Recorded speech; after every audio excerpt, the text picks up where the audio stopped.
Господин Светозаревич, ја издадовте вашата 10-та книга по ред. Како е насловена и која содржина ја има? Станува збор за книга која ја работев 27 години, собирав материјал, а е под наслов Поштенската историја на Македонија од 1843 до 2010 година во заграда Поштенски жигови. Значи, една тема која е поврзана со историјата, област со која се занимавам веќе 2 децении, меѓутоа и со филателијата, која е моја голема страст и хоби од моето најрано детство. Со тоа хоби се занимавам од 5 годишна возраст, значи веќе 47 години. И како резултат на тоа пред се пројави кај мене желба да ги проучам и поштенските жигови, кои во филателијата се како посебна дисциплина. Некои ја нарекуваат маркофилија, марк зборот како печат, или жиг, а во исто време се смета и за една од најтешките дисциплини за собирање во филателијата и спаѓа во дисциплината поштенска историја. Така што тоа беше за мене еден предизвик, затоа што е прва книга од таков вид во Република Македонија и меѓу ретките во регионот. Например, во Србија има издадена слична книга, но до 1918 година, а оваа книга е од 1843 до 2010. Слично на Србија и во Бугарија, па и во Турција, така што мислам дека ова е едно најкомплетно издание до сега што го имаме на овие простори. И книгата е двојазична на македонски и на англиски јазик, затоа што многу повеќе за оваа книга има интерес во странство отколку тука во Македонија.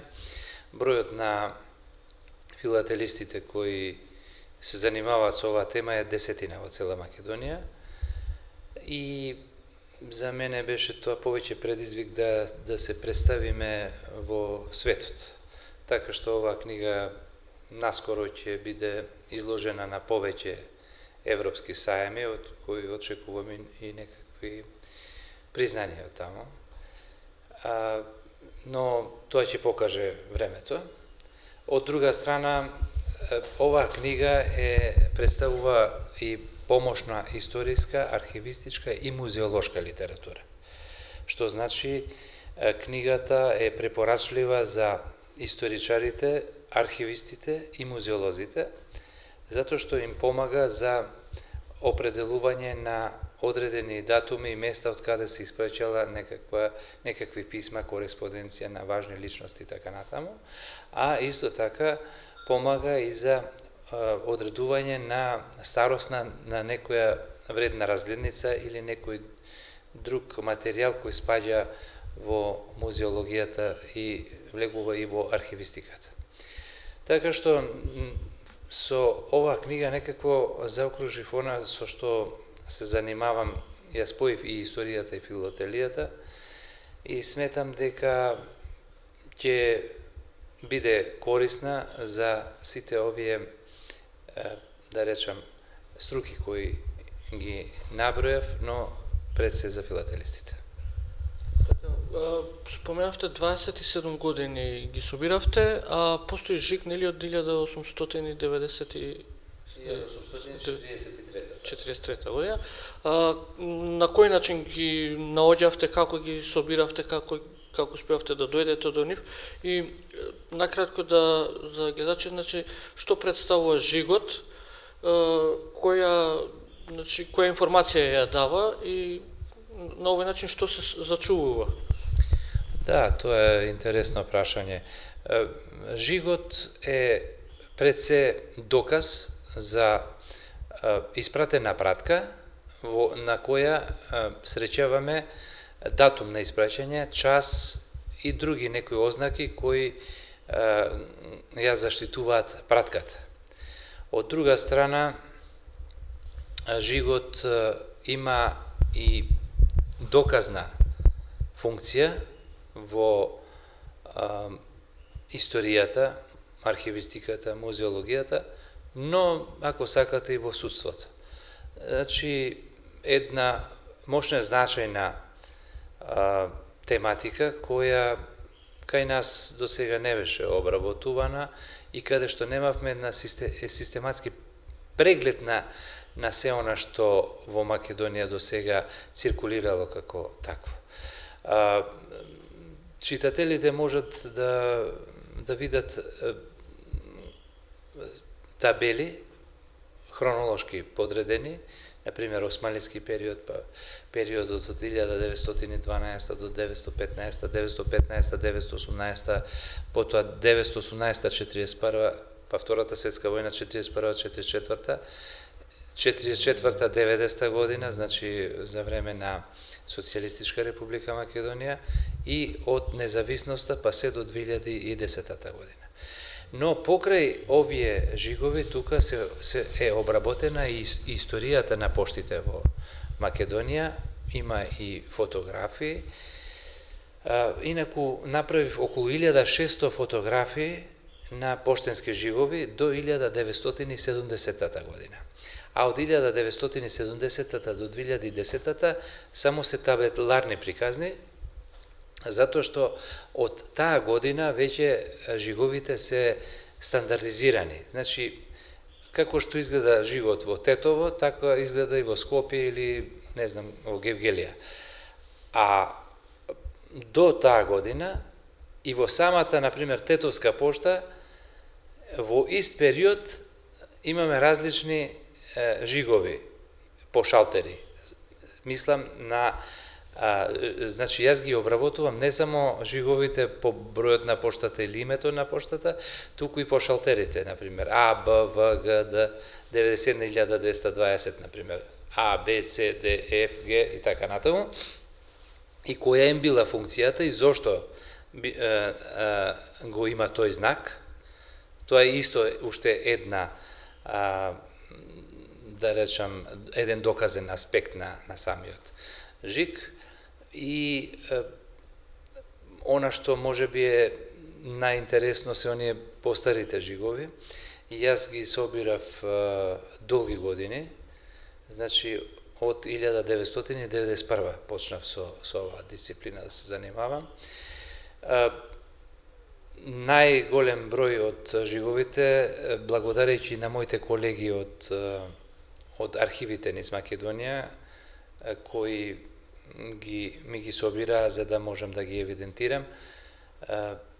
Тука вклучувајќи ги и најмногу се разбира колегите од архивот во Тетово, и во оваа прилика им се заблагодарувам. Несебично ми помага, затоа што во архивистиката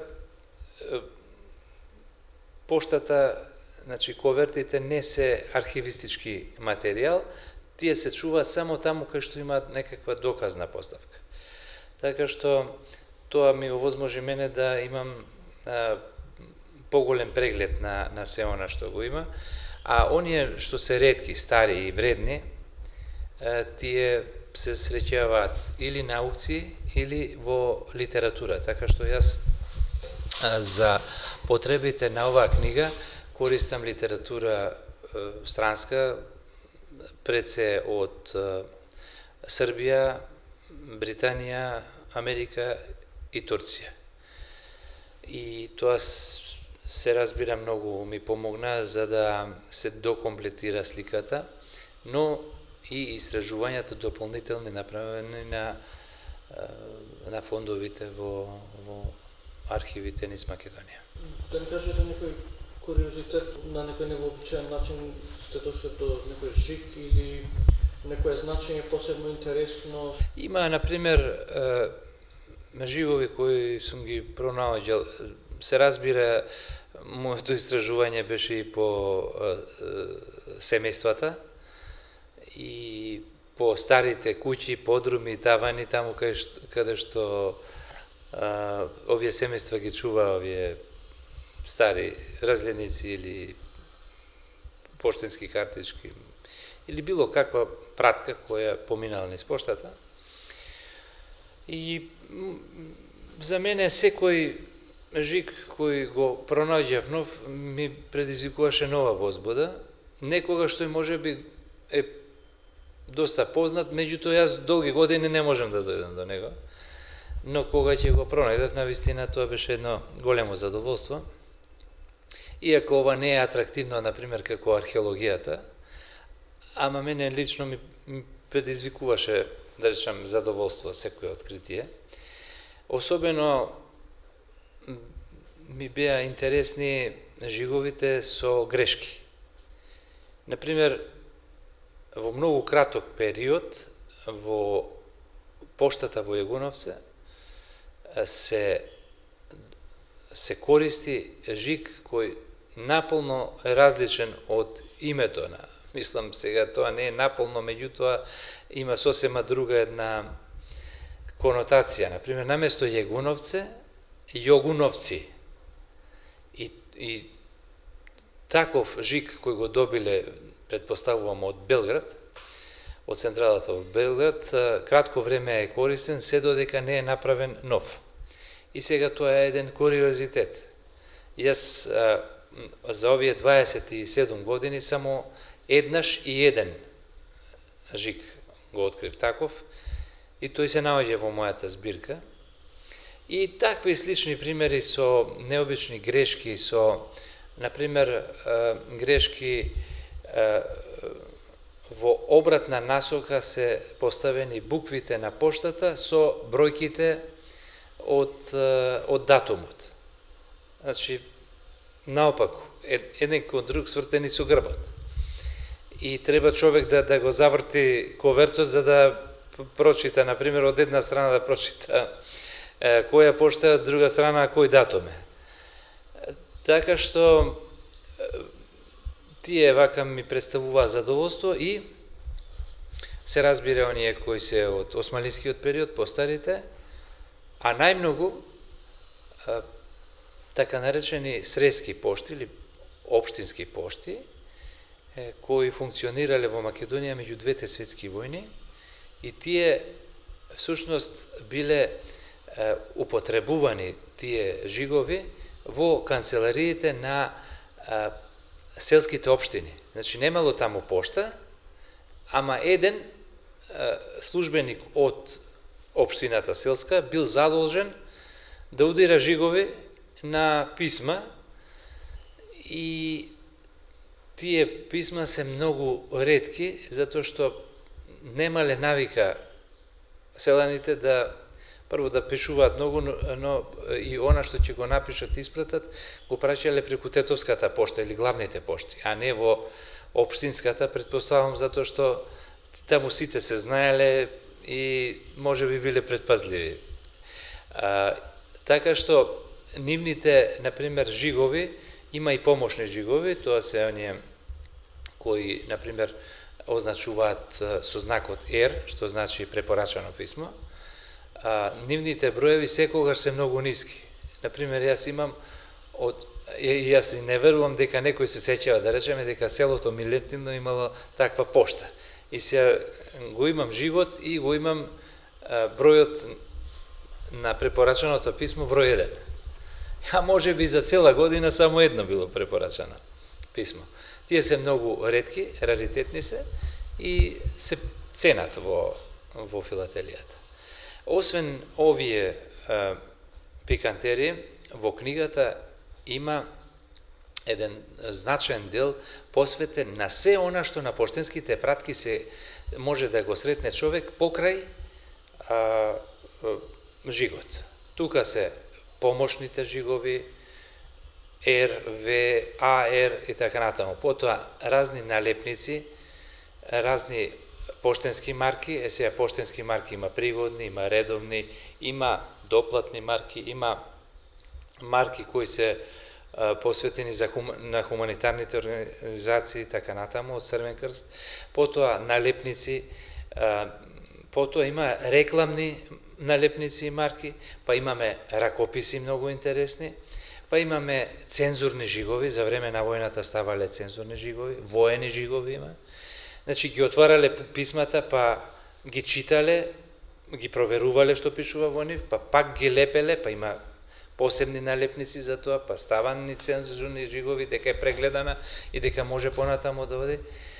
Па враќани писма, па писма со разни забелешки, оштетени, и сите тие добиваат посебни ознаки.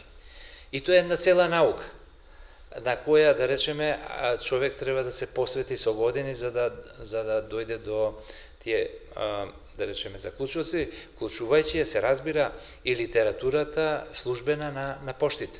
Морав да ги проучувам и законите на поштите од различни периоди и нивната стручна литература која употребуваат, односно прирачници, како треба да се работи со поштенските пратки во различни услови. И на крајот имам список и на сите оние приватни пошти кои до 2014 година биле регистрирани во Македонија. Значи со тоа некаде и завршувам со тој период. Така што сметам дека е една сеопфатна книга која дава една богата слика за поштенската историја на Република Македонија. И се разбира на незината територија од 1843 година, кога е и првиот жик во Македонија, а тој бил направен за поштата во Битола. Во текот на истражувањето, колку пошти се откриваат од ваша страна? Се наметнува прашањето, бидејќи нели се откриваат жигови кои што се издадени од истите тие пошти. Токму така, тоа може би еден од највозбудливите моменти е, затоа што во една територија на Република Македонија е шокантна бројката која ја открив, дека во овој период функционирале времено или во континуитет 555 пошти, што не значи дека можеби ќе се открие уште некоја пошта. И заради тие околности, јас морав да ја истражувам топонимијата на Македонија и да навлегувам во други методологии, науки и сознанија, за да дојдам до податоци, но и морав да ги запознам имињата на селата во кои за прв пат сум ги слушнал дека постојат во Македонија.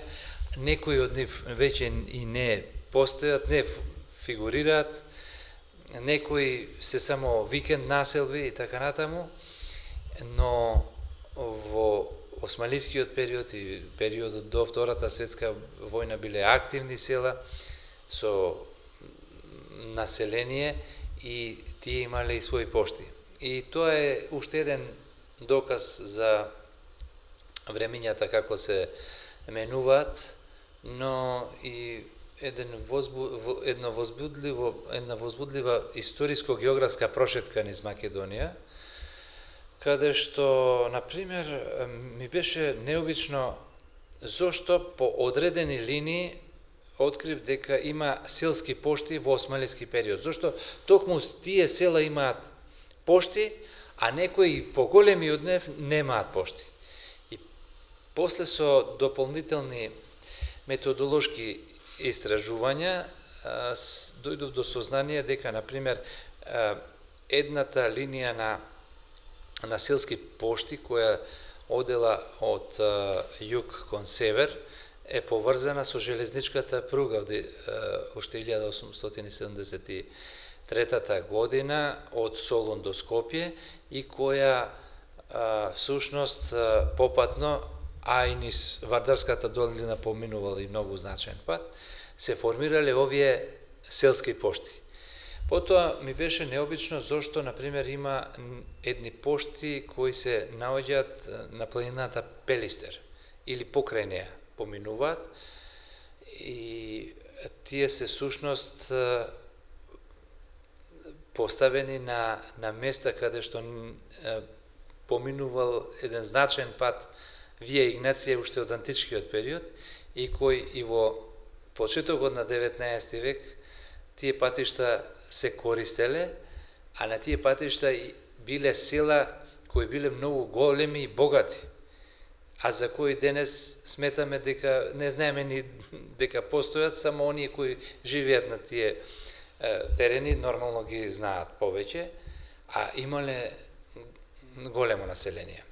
Третата група на села кои исто така ги открив, а за исто треба да споменам дека морав и да им ги откривам имињата, затоа што сега овие имиња што ги имаат не ги имали тогаш. Се села во североисточниот дел на Македонија и потоа сватив дека всушност турците тука направиле селски пошти заради рудниците. Експлоатацијата на значени руди како што е среброто, златото, оловото и така натаму. И тие направиле една мрежа попатна на тие селски пошти. Значи, интересна е и самата политика на одредена држава, како давала, на што давала приоритети.